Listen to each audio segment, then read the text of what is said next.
Whenever we plan an add-on, we always want to take the player somewhere new, a new place with new stories and new experiences. Far Harbor is the largest landmass we've ever made for an add-on. It's a high-level area full of mystery and danger and a new conflict between the townspeople, the children of Adam, and the synths. So we decided to go to Maine, mostly because we wanted to extend the sort of New England feel that we had in Fallout, but take a place that was more rugged and like a harsher terrain, and then build on that, make something that was sort of a feral experience. Most of the town is actually destroyed, and the inhabitants live on the very edge of the town on a dock. So you first arrive to this island, and it's a huge island, you're not sure where to go, and you're pointed to old Longfellow, who's this salty fisherman you meet in an inn. This is now your guide to the island. I got better things to do than guide fools to their death.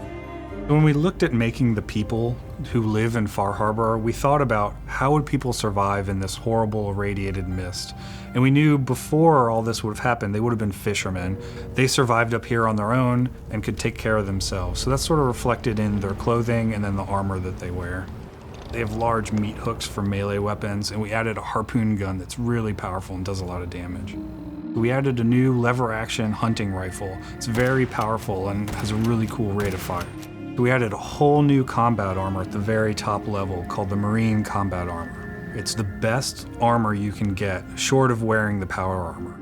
So we focused on looking at some of the natural creatures and what would become of them as they evolve in this wilderness. So we added something called the Gulper, this sort of mutated salamander creature. We have the angler who's, through his physiology, absorbs the fog and then spits it at the player in flaming fireballs. We also have a fog crawler. It's sort of like a really large mutated mirelurk, and we added a lot of new creatures like this that would fit in the ecology of this new location. One of the big things we wanted to explore with synths in Far Harbor is this idea of what does it mean if I think I've replaced someone? I could be a human being, I could be a synth.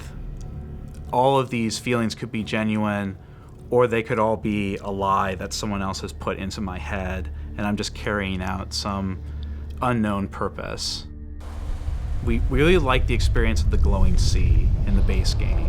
Huge irradiated landscape, high-level area. You find the children of Adam there as well. And we wanted to go into the question of who are they really? What brings someone into a cult with a belief that the atomic bomb is somehow a great thing? When we were planning Far Harbor, we knew we wanted there to be a lot of different endings or different ways of resolving the conflicts between the groups. And that each group would have a conflict, not only a conflict that encompasses the whole island, but different conflicts within the groups themselves. We hope you enjoy Far Harbor, and we can't wait to see what you discover and what choices you'll make.